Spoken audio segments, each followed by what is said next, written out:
Good morning, everybody. I had Sunday off. That was nice. But it's Monday. It's a new week. It's Raphael Varane week. We're all excited to see what happens there. It's Jaden Sancho starting to train with his Manchester United teammates week. What's going on with Paul Pogba? What's going on with Jesse Lingard, Ruben Neves? There are so many developing Manchester United transfer stories that it's going to be a busy week for United, even if we don't make that midfield signing that we all want to make, and we won't make that this week. Let's make no doubt about that. It's going to be a big week. And in this video, as you can see from the overlay there, from the title of the video, from the thumbnail, Paul Pogba is the main talking point today. And I said this last week. I said there's going to be a lot of twists and turns. With the Raphael Varane transfer, that was very straightforward. He wanted to leave Real Madrid. He wanted to come to Manchester United. That happened. But with Paul Pogba, there's going to be twists and turns and developments all along the way. It's going to turn into a transfer saga, and it already has. That's what I'm going to explain in this video. Now, I hope you had a great weekend. Let me know what you did at the weekend. Do you enjoy some sunshine? It was a bit rainy here in the UK. Didn't really do much. Didn't really leave the house. Great. But how did you enjoy your weekend? Where are you watching this from? As always, you let me know in the comments below, and I'll give you a shout out, just like my main man, Orgasmo here. Can you wish a happy birthday to my quadruplet? You've got quadruplets. Busy man, busy dad. Arabella, Francis, Holly, and Olivia. Good morning to all of you, and a happy birthday to all of you. All of you? A happy birthday on the same day? Quadruplets? That's incredible. Anyway, big up to you watching, my friend. Big up to every single person who's joining in this morning, like Josh Williams, a member of the gang. Good morning to you. Victorim is not Sam, and that's a real shame. Victorim, it's a shame you got to work, but thank you very much for joining in just before work. As always, throughout the entire show, you let me know where you're watching from. Please, if you would, send in your comments. Please, if you would, send in your super chats as well. Support the channel. Make sure you drop a like on the video, and let's engage. But let's talk about Paul Pogba. I've sort of made my opinion on Paul Pogba very clear. Well, I think I've made it very clear by now in terms of I don't want Manchester United to beg to keep Paul Pogba at the club, but Paul Pogba is such a good player that it's not that Manchester United will beg, but we won't let him go willingly. And this is where the story is coming from this morning. And I really do trust The Athletic. I do trust Daniel Taylor. Is it Daniel Taylor? Yeah, Daniel Taylor. And it basically... It's an extremely long read, you know, as far as, you know, your typical news article is what, like 300 words and it's done. This is quite a substantial bit of research that's gone into this article. I'm scrolling down so you can see just how long it is, because it's not something that they've just written and decided to write off the cuff. This is a very well-researched article, a lot of information in there, and it's not Pogba slander. Let me just come in here and say that straight away. This article is not there as a character assassination on Paul Pogba. It just, as I said from the title of the video, it explodes this whole situation from multiple angles, because it's not as straightforward as Pogba's going to PSG, as we saw from the banners that came outside PSG's stadium when the Pogba to PSG rumours really started to kick into gear. They pulled up the fact that, well, Paul Pogba's gone on record to say that he won't play for PSG in his career because his mum and dad are Marseille fans, and Marseille and PSG are fierce rivals. But this article kind of goes into a lot of detail about Paul Pogba, the image of Paul Pogba in Manchester and the image of Paul Pogba in France, and how when he's such a powerful player out in France and with the French national team, by comparison of Manchester, what is the reason for that? Interviews a lot of people, goes into a lot of detail, but it's when you scroll down here and you scroll down and it starts to get, there's a couple of points I want to pick out from it. Let me try and find them so you can read them with me.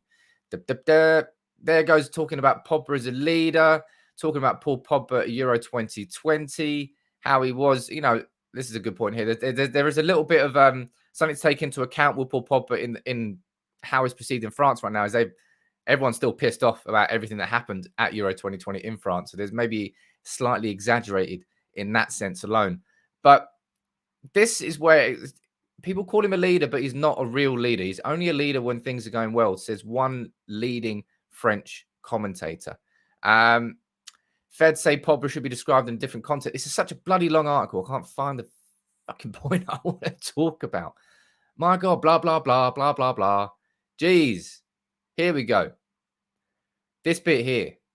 It speaks about Paul Pogba and his leadership. I'm struggling to really highlight the exact point I want because it's such a long look. There you go. Without listening to ruining the effect at all, we saw the best bits of that speech from the World Cup, says one close-up observer of the French camp. Some of his other speeches weren't quite as inspirational. One story is that Hugo Lloris had to interrupt him and tell him to stop speaking because it was just nonsense. And it basically pulls into question Pogba's leadership in the bigger moments, I suppose. A few weeks earlier, Pogba's season for United ended with cramp because he came off just before the end of the Europa League final. Behind the scenes, there were murmurings about whether Pogba could have stayed on to take one of the penalties. But as I said, this throws real doubt into, and maybe it's an article which is guessing a little bit, and maybe that's why I'm kind of struggling to summarize it for you, because as you can, like, one more time, my God, I've not seen an article of that length on an individual. It's like an essay. It's like a 3,000 word essay on Paul Pogba and his leadership ability. Sorry if I'm making it hard for you. Oh, look, everyone. Is Pogba going to PSG? Good morning to you, Victor, and get back to work, my friend.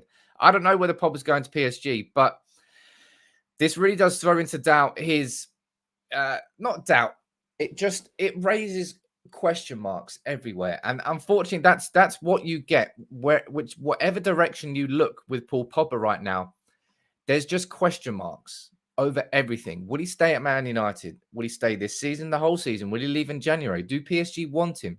Does he want to go to PSG? What do French people think about him? What do the people in Manchester think about him? There's so many contrasting opinions. There's so many contrasting stories. And that is the issue with Paul Pogba. Kind of always has been the issue with Paul Pogba. He keeps himself very quiet, and then when he goes out to Japan, he's on international duty, he starts speaking about how he wants a new challenge. Remember that happened? That really pissed off United fans. But with Paul Pogba, the situation is very complicated and very simple at the same time. It's simple in the fact that Manchester United, with the ambition that we've shown in this transfer window, Manchester United do not want to let Paul Pogba leave. And why would you? Paul Pogba is one of the best central midfielders in the world when he's on form, as we saw at Euro 2020. When he shines very, very bright. He shines brighter than most players ever can. But you let me know in the comments below, actually. I'll be interested to know who you compare it to. Like the Paul Pogba circus. And it is a circus in and around Paul Pogba. That's what I mean, is there's so many contrasting stories. You go down an alley, you go down a path, and you complete U-turn. You end up speaking about something else for so long. Name me another player that with Manchester United that we've had such a circus with. You know, Ronaldo with Real Madrid, that wasn't a circus as such. He always said, he always maintained that his dream was Real Madrid. It got really bad when he was starting to say that he was a slave and all this stuff that happened with Ronaldo. But let me know in the comments below, throughout United's history, which players you would compare Paul Pogba to in terms of the news that's around it. Maybe David Beckham, but I don't know. You let me know what you think about that. Danny Lyon, how you doing, my friend? Thank you for the super chat this morning, saying, good morning, Sam. I had a good weekend spent with my family and friends. Hope you had a good Sunday from Inverness, Scotland. Now, Inverness is already on the map, Danny. I hope you had a cracking weekend. How was it up in Scotland? It probably rained. It probably did. I don't know. It probably did. Look, Gary, how you doing? Member on the Facebook. How you doing, Gary? I hope you had a great weekend, my friend. Hey, look, there you go. You're completely right, Abby. Wayne Rooney, and that's the situation that really frustrated me a lot when it all unfolded. Everything with Wayne Rooney. Wayne Rooney was ultimately right when he questioned the ambition of the club, but it was certainly a mess. Got Chris Tate, how you doing? Member of the gang, saying you're saying David Beckham. Good morning to you, Stefan from Basel in Switzerland. Paul, you're not sitting on the fence. Get rid. Simple as that. Same rubbish every season. Brings the club down all the time in the transfer window. If he wanted a new contract, he would respect the club and do it. I do think Paul Pogba's got a lot of respect for a lot of people. He's not a bad man. He's not a bad human. He's unfortunately badly represented, as far as I'm concerned, by Mino Raiola. But as far as he is concerned, he is not badly represented because he's on a fantastic contract. He's in a position now. It's the coronavirus that's taken the power away from him. And I said this in the last live stream.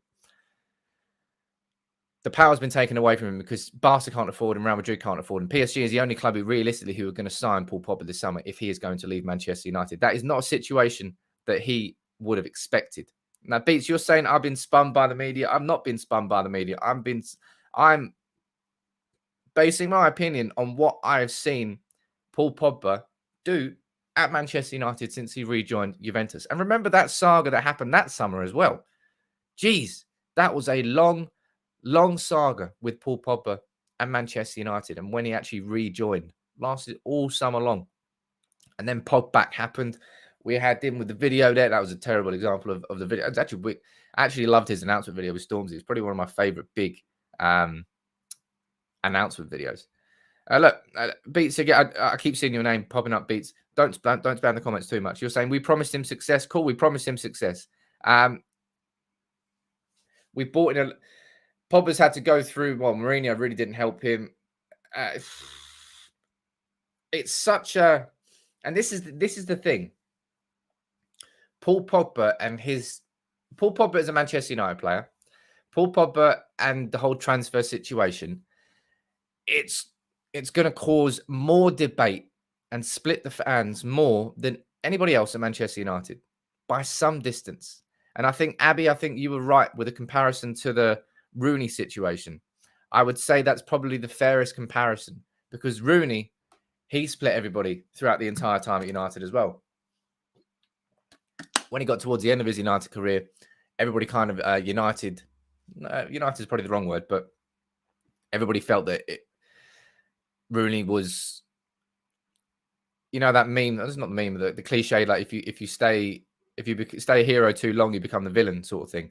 That's kind of what happened with Rooney towards the very end. It's just like, leave, man, leave. And then when he left, everyone was like, wow, okay, I'm sorry, Rooney, for all the shit we gave you.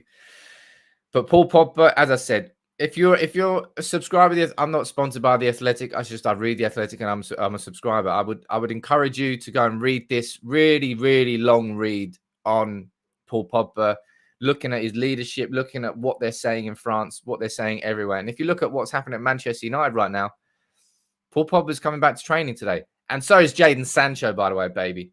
Jaden Sancho, we should be getting pictures of Jaden Sancho wearing his Man United training kit, looking all smiles at Carrington, joining up with his new United teammates. I can't wait to see those. That's going to be an exciting day because I still in my head, I'm still sort of pinching myself. Don't know why I scratched my head when I pinched myself there. That was a bit weird. I'm still pinching myself for the fact that Jaden Sancho is a Manchester United player, and I kind of don't believe it still yet because I haven't seen him in a United kit. But we've got Jaden Sancho, Luke Shaw, Harry Maguire, Paul Pogba, Fred De Gea, and Cavani all joining Manchester United's training today. That's a big step. We've got how long now until we've got 10 days until 12 days until our game against Leeds. We need our first team players back. We need Sancho there settling. So he's going to have 2 weeks roughly to settle in with his new teammates. We've got Shaw coming back. Maguire, we need him. Paul Pogba, will he stay? Will he start against Leeds? Don't know. Fred, again, will he start? Depends on the formation. De Gea, will he? So many questions about this game against Leeds. Danny, how you doing? Big up to you for the super chats this morning, my friend. How you doing? Make sure why don't you join as a member? Go down there. Anybody, I'll say it now. I said it in a second, actually. Sam, weather is great up here in the summer for the Highlands. Any more news on a CDM, my friend? I will get into that soon. Ruben Neves is the next talking point. Danny, don't you worry about that. But big up to you and thank you very much for your super chats. I'll say it now. If anybody's new in town and you're watching, how you doing? Welcome to United People's TV. I'm Sam. I'm here Monday to Friday, 9:30 a.m. with a nice live stream where we interact. And I'm going to be doing more and more content throughout the season. So make sure you subscribe down below. It's free. Drop a like on the video. It's free. If you're watching on Facebook, drop a like on the video and share. It's also free. But if you want to support the channel and help take the channel further forward, hit the join button on YouTube down below. It's less than the price of a pint. It's your way of supporting the channel and making us bigger and better. This week, I've brought on a video editor. Thank you to everybody. I was inundated by people who wanted to become the video editor. Honestly, thank you to every single application. Brought somebody in this week. Hopefully going to be starting those short videos that a lot of you are missing. It's not just all about the live streams here on United People's TV. I want to do those shorter videos as well. And this one's going to be a good one, looking at Man United's squad strength. Each position analysed. Where are United's weaknesses? Where are United's strengths? But if you want to support the channel on YouTube, hit that join button, become a member. So many of you already are, but I know so many more of you could join too. And anything that comes through that, it's only getting put back into the channel. And if you're on Facebook, There's a little link in the description of this video, and there's also a video pinned to the top of the Facebook page. Support on there. And again, as I said, anything you can give will be put back into the channel to make it bigger and better. Got Daz Sweets, you're saying, I expect Maguire to be better than Varane this season. And that is a bold shout. Let's see what happens. I think Maguire is going to be truly fantastic. Fantastic this season. Right. Let's go through a little bit of the news here before I want to move on to Donny van der Beek. I really want to have a conversation about Donny this morning. We've got James Garner linked with a third Championship loan move. Sheffield United are eyeing a move for him. Let me know what you think about James Garner. I personally think he'll probably stay at the club, depending on what we do with signing a new defensive midfielder. In fact, let me run through that bit first.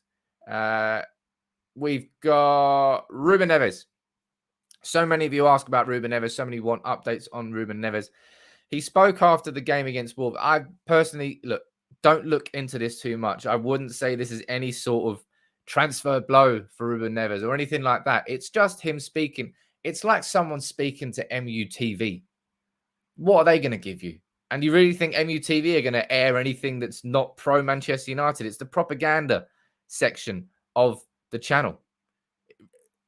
It doesn't matter. Anyway, this is what he said to Wolves TV. He's a very good coach, talking about Wolves' new coach. I'm really happy to work with him. I spoke with a few friends when he signed for Wolves that were players in Benfica and are good friends of mine, and they said a lot of good things about him. I can see it now. He's a very good coach with a lot of good ideas. I think that's when things are completely together, we'll be a really hard team to beat.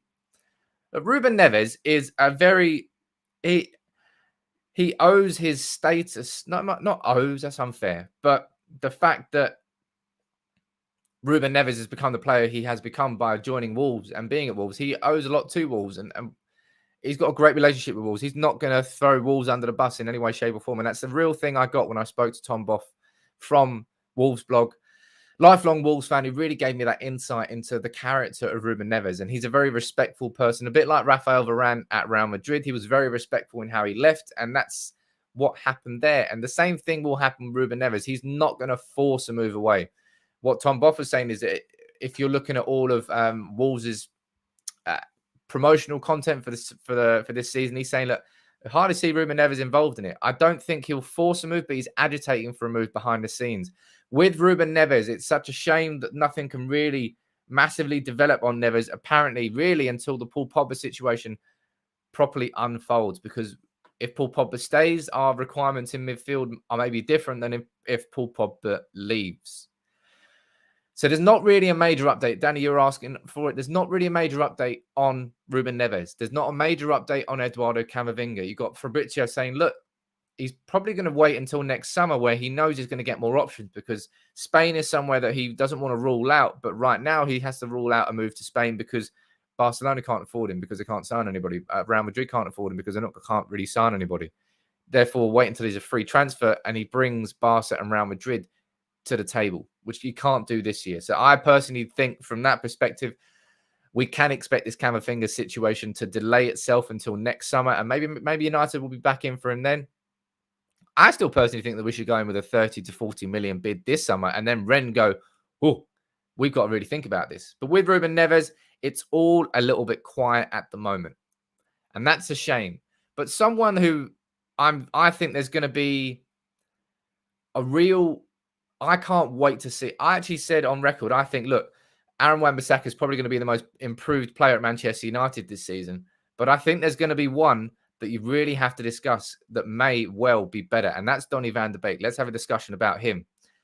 We've got Orgasmo saying, do you think Ollie will genuinely take us to the next level? I really don't think he can. With the tools, players he has, I'll be skeptical.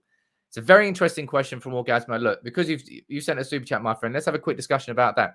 You let me know in the comments below what your honest opinions about Manchester United's expectations are next season under Solskjaer. What do you think will happen now that Ole Gunnar Solskjaer has been truly... It's not like he wasn't truly backed before, but our squad still wasn't strong enough to compete.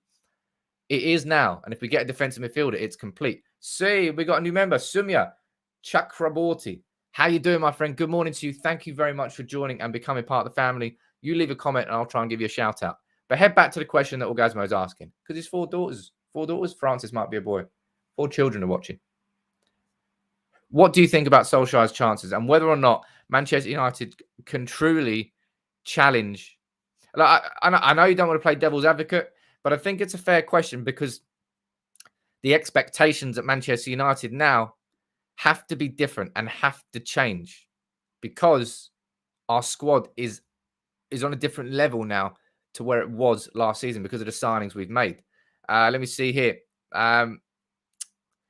Luke says, have to win a trophy or Ole is gone.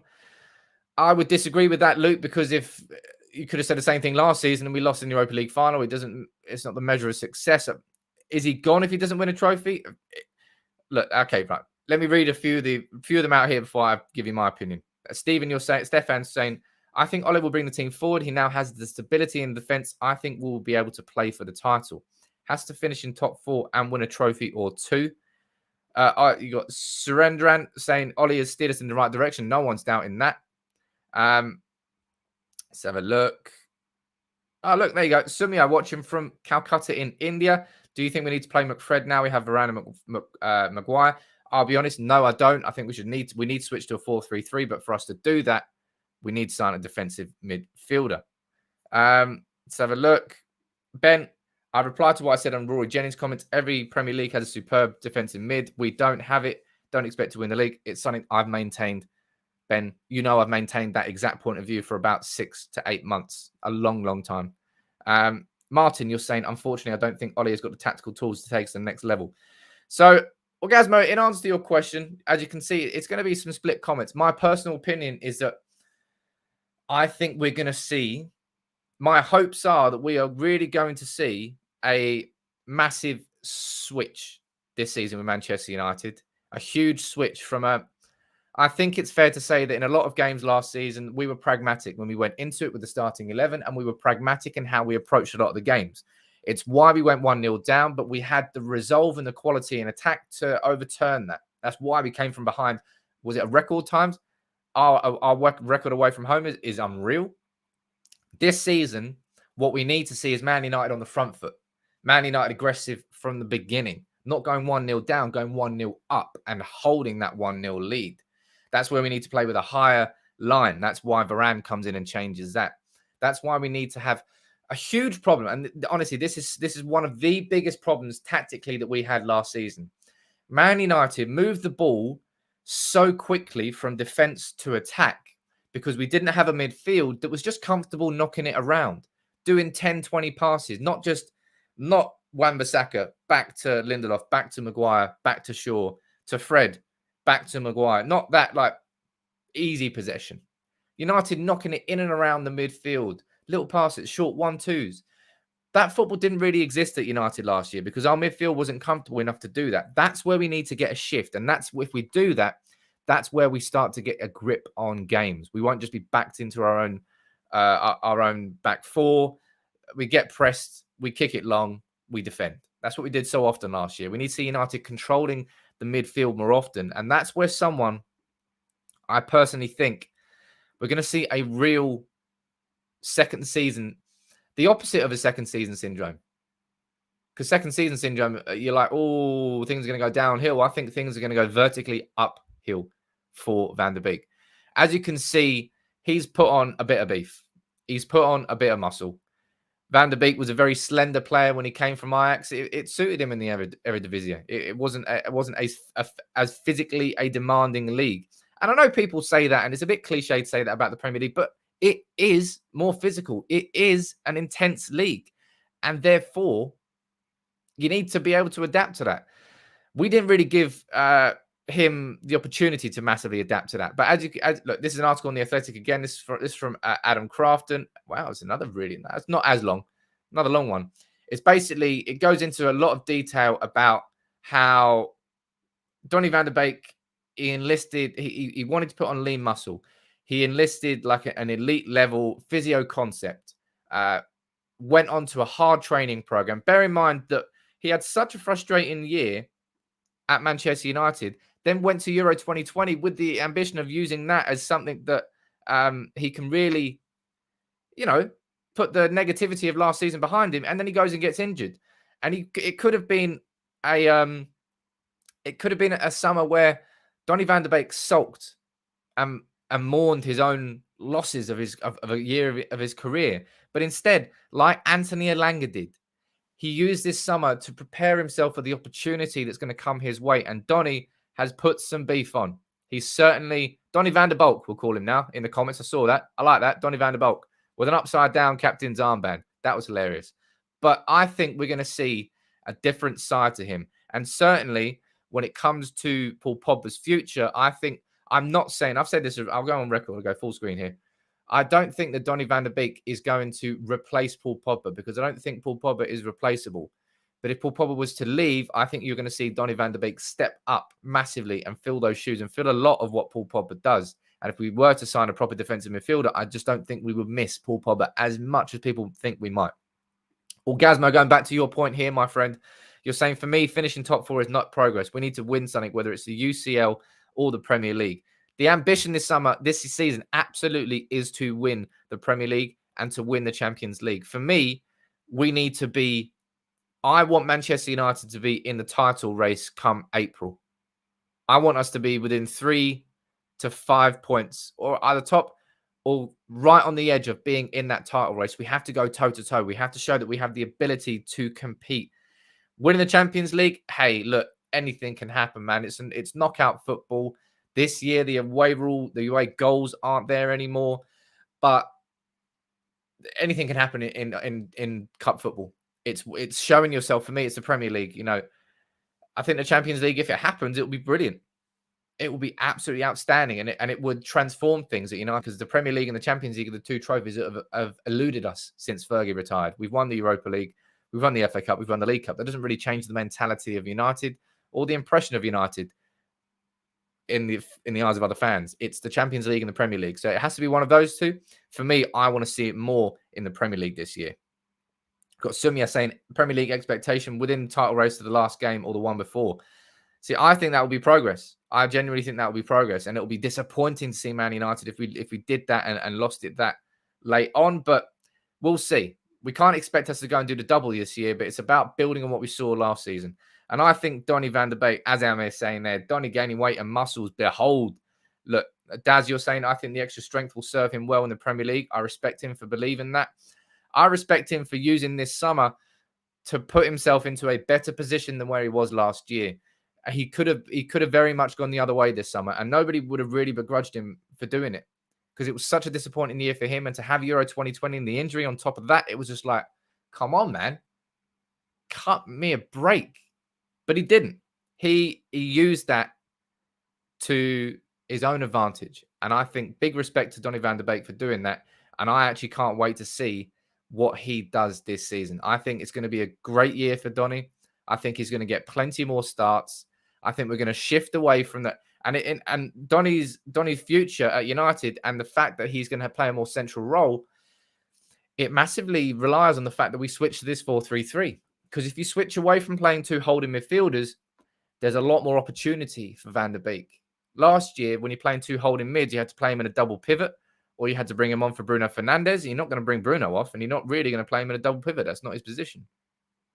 You need to have a holding mid with two central midfielders in front of him. That's where you're going to get more out of Paul Pogba, more out of Bruno Fernandes, and more out of Donny van der Beek. So that's why we need a defensive midfielder. And now I'm singing it because I've said it so often, I don't know what else to do. But at this moment in time, whether that's Wilfred Ndidi, whether that's Ruben Neves, whether that's Eduardo Camavinga, whether that's Saul Niguez, who's not really defensive mid, whether that's Leon Goretzka, which will never happen. Stop mentioning Leon Goretzka in the comments. Not really much movement on a midfielder. I know I would love to sit here and bring you some news, but I'm not going to clickbait you. I'm not going to say that we're advanced talks. Nearly done deal. Done deal. It's not anything like that. It's all a little bit quiet when it comes to a midfield signing. I know we all want more noise. And I know impatient's the wrong word. It's just that we're hesitant because we wonder whether our club, Man United, is actually going to go out and sign one. Unfortunately, Paul Pogba is going to be the lead story for the next couple of weeks. Obviously, apart from Raphael Varane, who, by the way, has joined Manchester. I'm not sure if you know, but Raphael Varane is a Manchester United player. Raphael Varane. I'm dead excited to see. Raphael Varane should apparently be flying to Manchester this week. Apparently, he still has to quarantine, which I find very strange because the self-isolation, the rules change in the UK this week. and they get softened, so you don't have to self-isolate if you're double vaccinated. But I don't know. I do think that Varane's going to be announced when I'm away, which is great because I don't think there's going to be any signal there. Maybe I'll pre-prepare a video. Good idea, Sam. Good. Let me pre-prepare. Look, Orgasmo's here. I'm sorry for hogging the super chat, but the thought of playing McFred makes me want to keep popping for next season, losing for free if we don't sign anybody. Don't apologize for hogging the super chat. Anybody who sends in a super chat, it's yours to hog. That's what the super chat is there for, to give you the platform to get your questions really properly answered. Because unfortunately, there are too many comments that fly in. I do tend to miss some. So apologies for all of that. Look, we need to move away from McFred, but for us to truly move in and away from McFred, we need that holding midfielder, because the weakness, as you will see when I release my squad video, which I think is coming out tomorrow, spoiler alert, that's the key weakness that we've still got in our team. Matthew saying, Van de Beek must have made some sort of impression, otherwise we wouldn't have signed him. He needs a run of games to get his confidence back. My own actual opinion on that, Matt, is that Manchester United signed Donny Van de Beek. It was a club signing rather than a manager signing. I don't think Solskjaer wasn't massively wanted Van de Beek. It wasn't in a position we hugely needed strengthening, but he was available for cheap. What was he, 30 million, 30, 40 million for a player of his quality that did it in the Champions League so well with Ajax? I think Man United saw it as an opportunity to sign Van de Beek, and I think that's why we struggled to fit him in just yet. But to really fit him in, we need to get a defensive midfielder. And what we've seen so often is that this, in terms of the stories with a defensive midfielder, is that we need to sell first. So what's going on there? Let's do a little quick run through of the latest on Jesse Lingard, on Brandon Williams, on Andreas Pereira. Jesse Lingard would rather stay at Manchester United or move to a club abroad than rejoin West Ham. If you don't know West Ham United employee, he's very, very good. Very, very good. When it was Areola, I think it's Areola, from PSG, he was announcing it like way before. He's got links to the club. So if he's saying that, then it's probably true. Jesse Lingard would rather stay at United or move to a club abroad. What do you think is going to go on with Lingard? My personal opinion, and it's not because I hate Lingard. I do not hate Lingard. I don't want to wish any hate on Lingard. But Lingard is part of a United of old. For me, he's not part of the United moving forward. I would much rather see game time to Ahmad. I would much rather see game time to Greenwood. There's other players that I want to see playing for Manchester United now than Jesse Lingard. And I think Manchester United can sell Lingard and use that money to reinvest in a defensive midfielder. And for me, that is a bigger priority than keeping Lingard at the club. You let me know what you think about Lingard. Who's going to sign him abroad? I don't know. I kind of thought he would prefer to stay in the Premier League. I thought Arsenal would be the best signing, best place for Jesse Lingard. Strikes me as a place that he can get a front seat. It's a club that it's a big club. He's in London. He would like the glamour of it. It would suit him, I think. But Arsenal haven't been linked with him at all. Maybe they don't want him. Another player who's been linked with a move away is Andreas Pereira. Manchester United want to sell. I don't know who this is, but I think this is out in Turkey. I think so, yeah. Manchester United want to sell Andreas Pereira, but Fenerbahce can't meet the conditions for a transfer or afford the player's wages. United want 20 million to sell him. I mean, that's a bit mad. You're not going to get 20 mil for Andreas Pereira, United. Come on, don't price him out of the move. And United turned down a season-long loan offer from Lazio.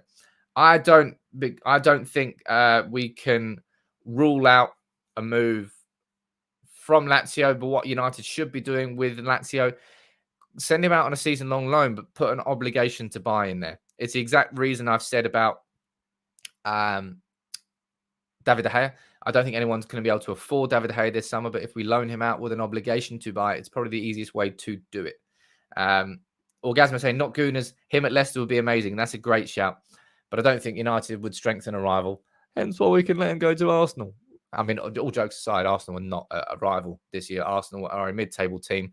Ben White will no doubt help their defence improve, but I'm not worried about what Arsenal do. Therefore, I'm happy to let him go there. Let's move on to the next one. This one's Brandon Williams. Norwich City are in pole position to sign Brandon Williams on loan after holding talks with the player last week. Southampton still want Williams, but a chat with Daniel Farke has moved the situation in Norwich's favour. Saints are unwilling to pay the loan fee. I think the loan fee for Brandon Williams is like 4 or 5 million, which is absolutely balmy. 4 or 5 million loan fee. I think 2 million is fair. 4 or 5 million trying to take the piss, given the fact that Norwich or Southampton, sorry, we're going to have to pay his wages too. You let me know. Look, Josh Williams there with the comments saying, can we all just forget about Declan Rice, please? He's not good enough to justify that money. Even if he was good enough to justify that money, Josh, United are not paying that money for Declan Rice this summer. So you're right. We need to forget about Declan Rice. Declan Rice has never been anything more than a tidbit in a story. He's never properly been linked to United. He kind of has a little bit, but the links have never gone past transfer gossip. There's never been any serious interest from Manchester United in Declan Rice because he is way too expensive. And maybe that's why we haven't been linked with Wilfred Ndidi either, because you're probably looking at the region of 50 to 60 million, roughly, for arguably the second best defensive midfielder in the Premier League behind N'Golo Kante. You could definitely argue that about Wilfred Ndidi, and we haven't really been linked with him. The players we have been linked with are Ruben Neves. It's a bit quiet. As I showed you here, he's spoken to Wolves TV after their pre-season game. He's just said, no, there's a good coach. They got a new coach in, blah, blah, blah. There's not really much going there. It's just him speaking to Wolves TV. It's like someone speaking to MUTV. It's a propaganda channel. He's not going to say anything bad about the club there. But Ruben Neves, a bit quiet. Eduardo Camavinga, it looks like he's going to stay there, or at least try and stay there until next year so he can bring Barca and Real Madrid to the table.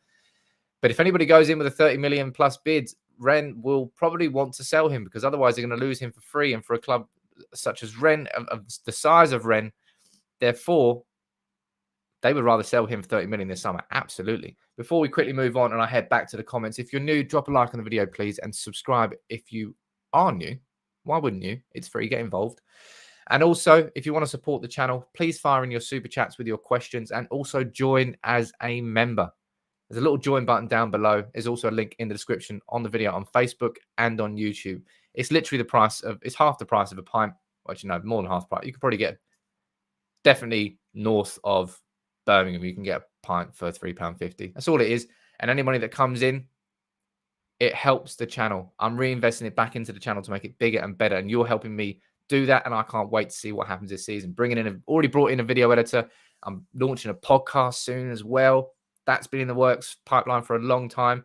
There's so much stuff that can be done. And if you want to help and support the channel, that's your way of doing it. Now, let me head down to the comments and see what you're saying. Stefan saying, the Sun reported this morning that Boateng wants a United move. What is true about that? Jerome Boateng, I believe, is a free transfer. And Boateng was somebody who Jose Mourinho wanted at the club, wanted to bring in an experienced defender. But I don't think Manchester United will be going after him this summer, even on a free. Man United have got Varane, we've got Maguire, we've got Lindelof, and we've got Bailly. We're going to let Tuanzebe go, we're going to let Menge go, and we're going to go with our 4 centre-backs. And that's what United are going to be next season. I don't really think there's going to be anybody else coming in. And certainly not someone like Boateng, who would probably want to play every week. Sorry to go off topic. I heard the Glazers took a dividend this year. Please let us know that's not true. I wish I could tell you that's not true, Jay, but it's completely fucking true. They took out 8 million. I think it was on 31st. It's their biannual dividend. They take dividends out twice a year, totaling around about 20 million per season. The only Premier League owners to do that. And anybody, I did a tweet about it yesterday, highlighting it, and so many of you engaged in it because we're all Glazers out, and I will not lose that stance. That's why I'm wearing this. This is from oldschoolfootball.co.uk, by the way. UTD People's TV 10 is a discount code. I don't get anything from them. It's just a discount code to get you cheaper United shirts. I like it. It's my way of not supporting the Glazers. Newton Heath scarf up there. I do what I can. You do what you can. But yeah, the Glazers did take out dividends, and it's going to total 20 million in 2021, just like it totaled 20 million in 2020. They're arseholes. That's it. This summer, at least we're spending money. Good. That's what I like to see, but it does not change anything with the owners of Manchester United. So don't let anybody try and convince you otherwise. And any ignorant fans of other clubs are looking and going, what are you complaining about, mate? You're signing Varane, you're signing Sancho. Just give them 2 fingers because they're just trying to rile you. All they're trying to do is wind you up, and don't let them get to you. Keep fighting the fight. Keep protesting where possible. No doubt that will happen across this season, just like it did last year, and we shut the Liverpool game down. Special moment that was. Keep doing it. Keep doing what you can. Let me go down to the comments here. Hassan, you're saying, I hope you get this central defensive midfield transfer. You're not the only one, my friend. At this moment, it's all a little bit quiet with that, but let's see what goes on. Tell you what else is happening. speaking about the Glazers and speaking about not helping them. This is the third kit. What do you think? For me, I don't really care about it whatsoever. Yellow with dark navy blue. It's not really United colours. I do really quite like the away kit. It's the nod to 1990 to 92 when we had Sharp and it was blue and Hughes. I like that kit. I don't really care for this third kit, the alternate kit. I don't know what's going to happen or when we're going to use that kit. You let me know what you think about that in the comments below. But for me, I don't really care about it. Let me go down and see what you're thinking. Josh Shane, it looks like a failed Chelsea kit. Look, it does. Looks like a training kit, says Sean. It's a bit... Oh, look, Mark, you're saying third kit is better than the away kit. I mean, I would disagree with you because I actually do quite like that away kit, as I said. Was it better than the Zebras, says Ben. Well, the Zebras, man, they actually grew on me. Probably because Rashford did that penalty at PSG and you had that memory of him in there. Kazuto, you're saying, what are my thoughts on De Gea, Tom Heaton and Dean Henderson? My opinion on that has always been quite clear. I think Dean Henderson's our number one this year. I think if we can let De Gea leave, it's fair to him to let him leave. If he wants to stay and he wants to fight, hell yeah, let's keep De Gea at the club. But on wages of 350 grand a week, is that something that we should be doing? Surely that would be better spent on... You could get two players on great wages for the same wages you're going to get De Gea's wages on. What's better for the club? We have to think what is better for Manchester United first and foremost. And that's the difficulties that managers have. But that's why the managers are the managers, and it's why they're tough, and it's why Manchester United is one of the hardest jobs in football. Because he's not going to be able to keep De Gea and Henderson happy by having both at the club this year, in my opinion. T. Royce, how you doing, my friend? Good morning to you the whole way from Perth. We've had worse kits, I guess. Yeah, cool. That's not really what you want to say about kits, is it? Yeah, we've had worse ones. We have had worse ones, but we've also had significantly better ones. And I don't really care about that third kit, if I'm being completely honest. And I'm not going to buy any of the kits anyway. But let's head back to the main story. I have a little recap for you. For anybody who's just joining in, make sure you drop a like on the video and subscribe if you're new. But there's a really in-depth, long article on The Athletic this morning.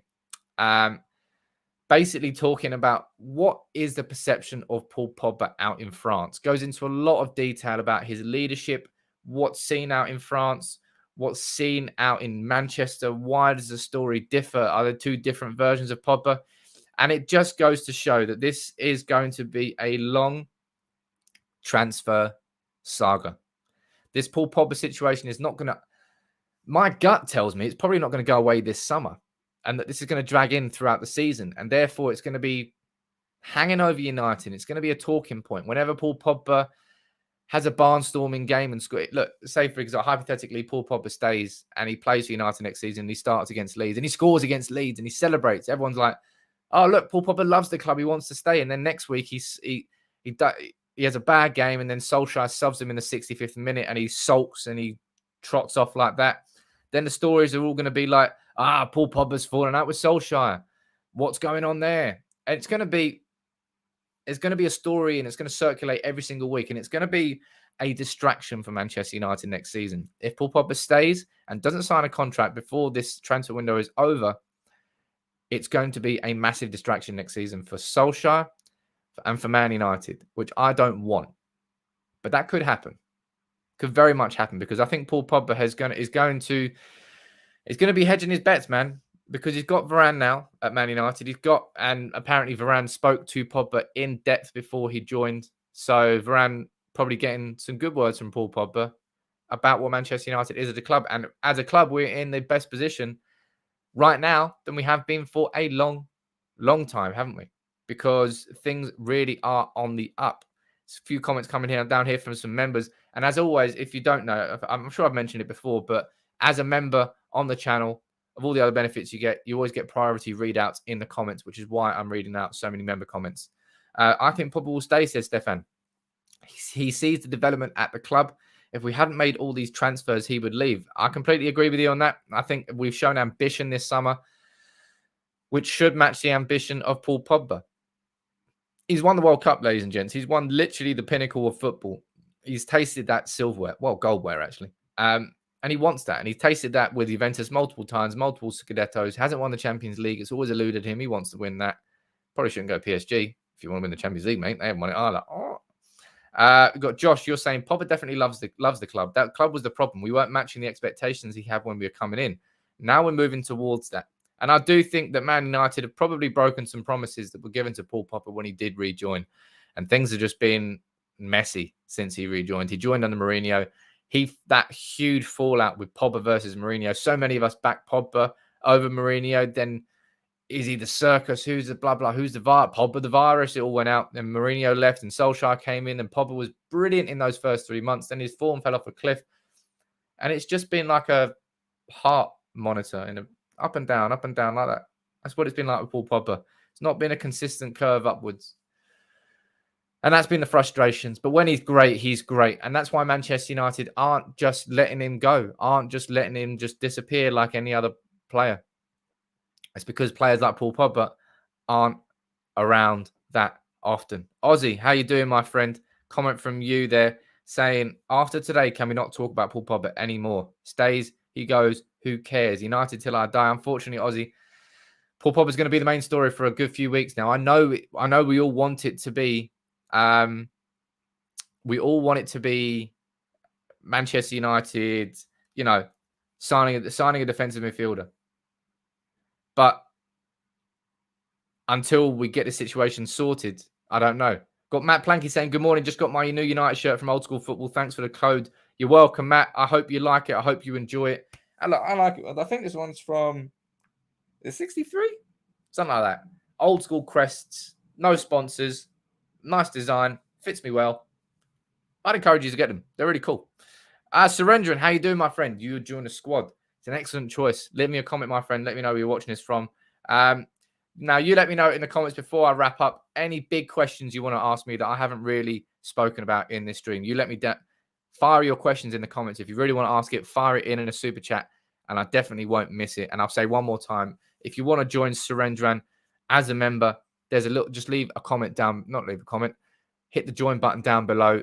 It's really cheap. It's like buying me a nice coffee, really. And any money that comes in is going to be reinvested back into the channel. And that I do promise. And you're watching from Singapore. Good morning to you, my friend. I'm not sure what it is out there. It might not be morning, but thank you very much for joining. Big up to having you as part of the family. Sushan, what you were saying. Sushan is saying the ruthless era under Fergie has to come back. If a player isn't fully committed, he should be sold. People's elbow. Like that. Literally is a people's elbow. The Rock is lucky I never sued him for that. Because I could have, and I probably would have won. I don't think I would have won. Let me go down to the comments here and see what you think. Lebo saying, Pogba has been a United player for almost 10 years in total. He is part of our DNA, whether we like it or not. I don't know whether he's part of our DNA, but he's certainly got United in him. Bearing in mind, we signed him from Le Havre when he was, 16? He came here, developed as a youngster here. He helped. We won the FA Youth Cup. That's when we had Will Keane there. We have Ravel Morrison. We have Paul Pogba. That Youth Cup winning team was great. I love that winning team. But he's certainly got an affinity and an affection to United. Whether he loves it or not, I don't know. Got Paul as a member. How you doing, Paul? Nice to see you there, my friend, saying watching from the Philippines. It's 5:30. It's a lovely time to be watching United People's TV. Sitting there, chilling, waiting for dinner. Perfect time. Thank you very much for being part of the family, Paul. And great to have you on board. How do I think our defense will hold up this season? Great question there from Andrew. I'll be honest, I think our defense is going to rival the best in the Premier League this year. The only question mark really is who plays in goal. I think it's going to be Dean. I think Dean's going to be our number one. I might be wrong. And if it's De Gea and he goes on to have a great season, I'm not going to begrudge that. I just don't think it will happen. I think we're a little bit spoiled in the fact that we've got two good goalkeepers there. And I think Dean Henderson will get that number one spot. And I think De Gea will have to watch from the sidelines and maybe play in the Champions League. I think it's going to hold up very well. I think Varane's going to really settle into it. It's not as if he's going to come into a team which is massively, hugely all over the shop anymore. That's what Maguire came into. And he started to fix it. But Maguire and Varane is going to be like that. That's what we need it to be. Like just linking up together. That's what we don't have. That's what we didn't have with our centre-backs last year because it changed too often. Wakil, how you doing? Wakil Gaduka. Hopefully I didn't annihilate your name. Big up to you for joining, my friend. You let me know in the comments where you are watching from, and I will give you a shout-out. Pogba out, Camavinga in. If only it was as simple as that, just to get one player out and one player in. It'll be so much better. Varane or Van Dijk, who is better? Look, That's going to be something that happens across the season. Van Dijk, obviously back for Liverpool. They massively missed him. Van Dijk is a bit of a complete defender, isn't he? He's a fantastic player. But Raphael Varane is arguably, he's not arguably, Sergio Ramos is still playing, but he's one of the most decorated centre-backs in football, and he's 28. He is coming in as a monster of a winner, and that's going to change our mentality at the club.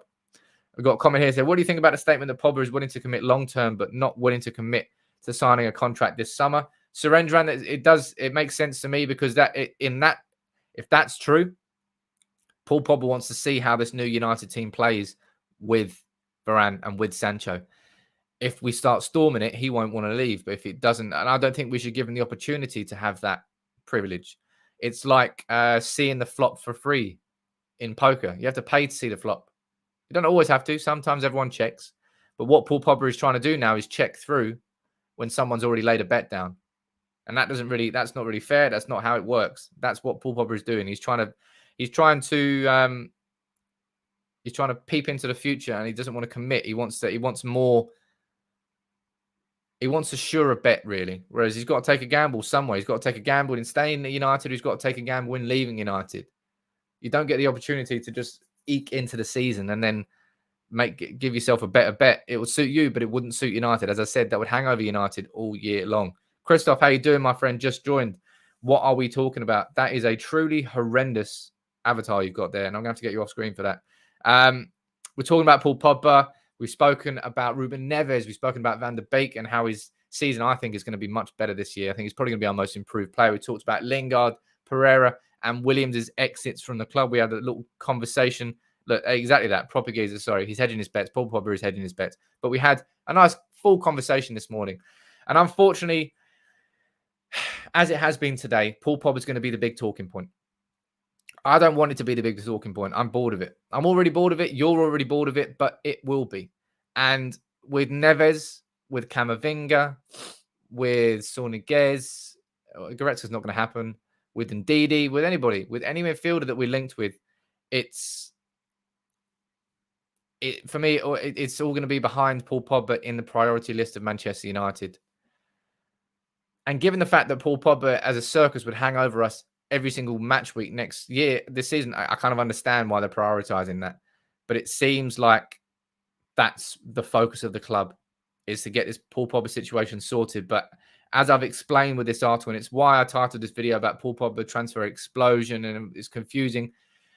This very long read on The Athletic, I would recommend it if you want to take 10, 15 minutes of your time and you're a subscriber to The Athletic, who I'm not sponsored by. It's just I read The Athletic, all right? Just in case you're wondering that. It's not a placement. It sort of questions, it questions the Pogba situation from every angle. And that is the issue with Paul Pogba, because there are questions from every single 360 degrees. It's every angle has questions. There's nothing set in stone with Paul Pogba from any angle. Abby saying too much of a drama queen. Who does he think he is? Cantona. He does not want to stay. Please let him go. If he doesn't want to stay, I've already said it before. I've gone on record, and my opinion will not change.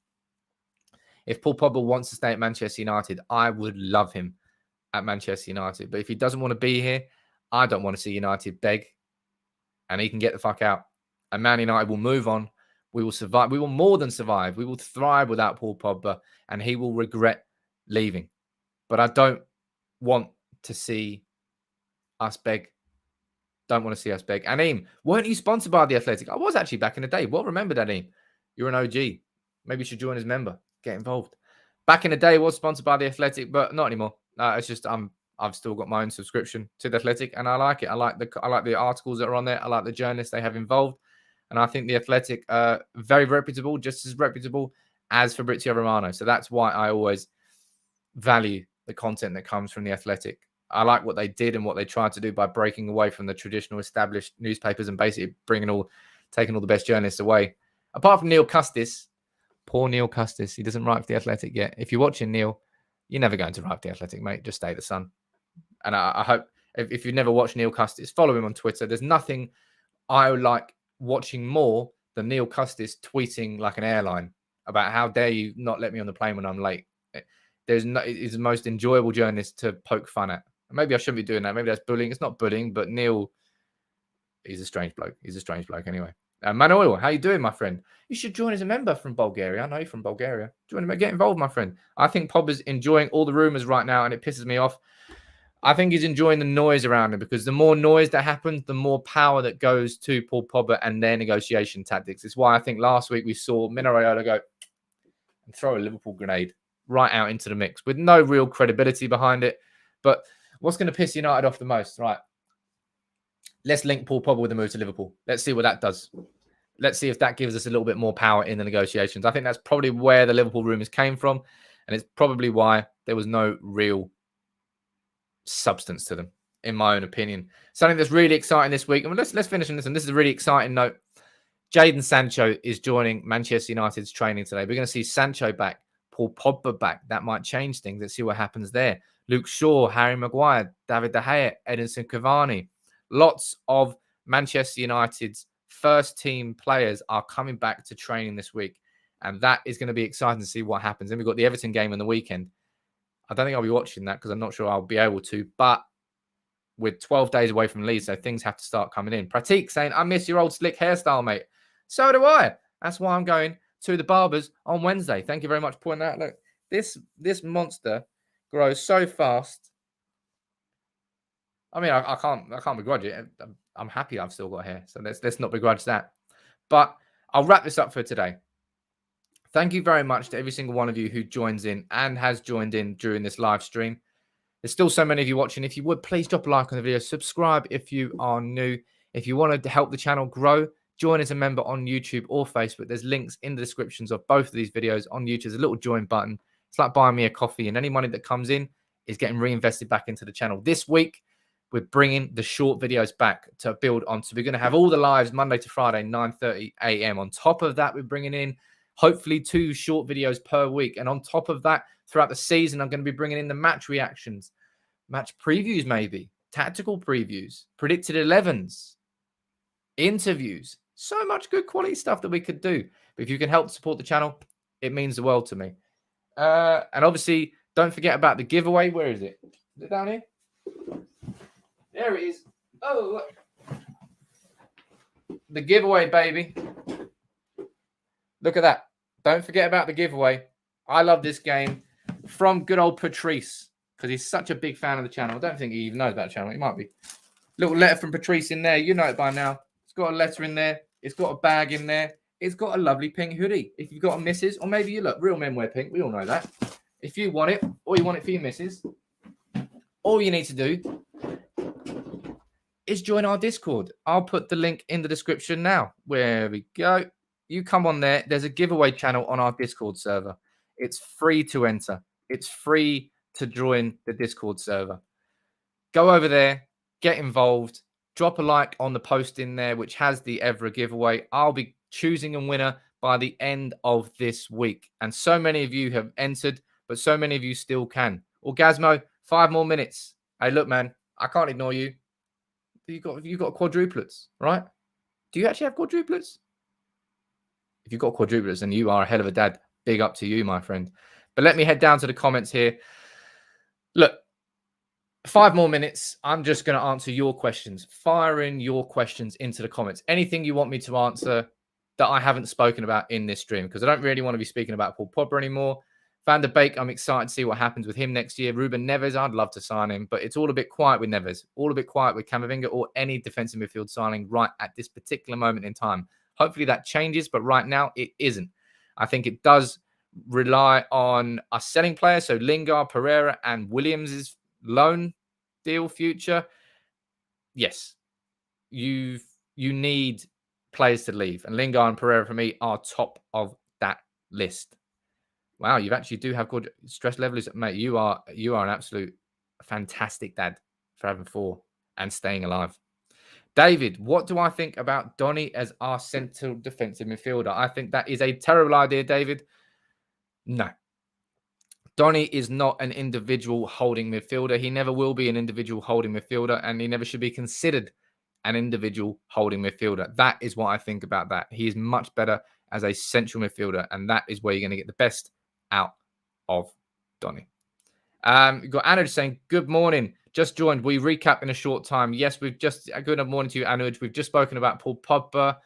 We've spoken about Van der Beek. We've spoken about Ruben Neves, about Lingard, about Pereira. The main story is just we're having a big debate, really, Anuj, about France and Paul Pogba and the situation around it. But it's been an exhausting chat, so we're going to move on from Paul Pogba and look down to the comments here. We've got Josh. Where do I stand on Trippier? Josh, very simple.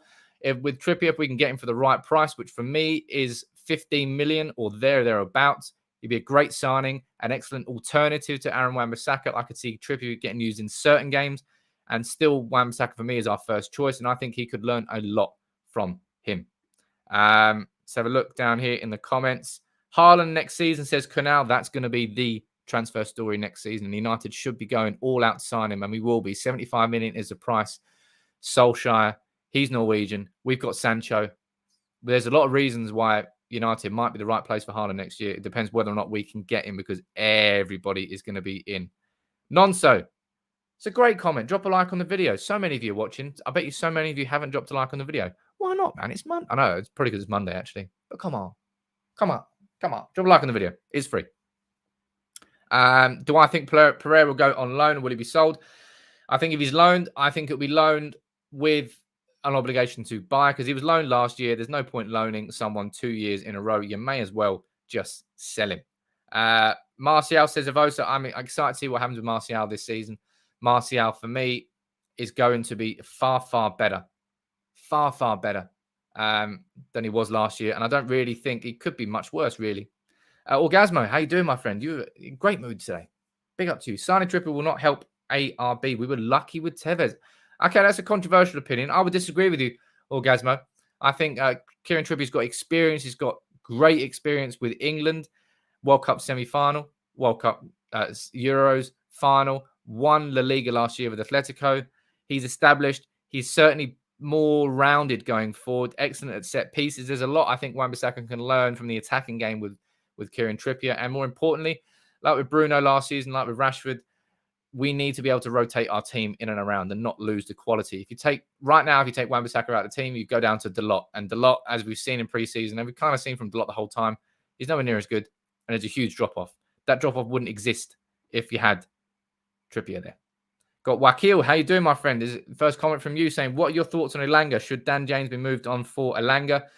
Rashford's out until October. Wakil, Dan James will be going nowhere, and Anthony Elanga has forced his way into this Manchester United squad for the start of the season. He's given himself an opportunity, and he's taken it. Absolutely. But I'll wrap it up there. We'll be here all day. Thank you very much, ladies and gents, for all of your comments throughout the entire show. It's always great. If you would drop a like on the video and subscribe if you're new, make sure you're here tomorrow at 9:30. If something happens and something breaks, some big news comes from a big journalist, I'll be here later on today with another live stream. But thank you very much. Big up to Orgasmo for all the super chats. Big up to all of your children. You've got 4. My hat. If I was wearing a hat, I'll be doing that to you. But thank you very much to every single one of you for watching this morning. Make sure you drop a like on the video. I'll be here tomorrow. Don't you worry about that. Until next time, though, take it easy.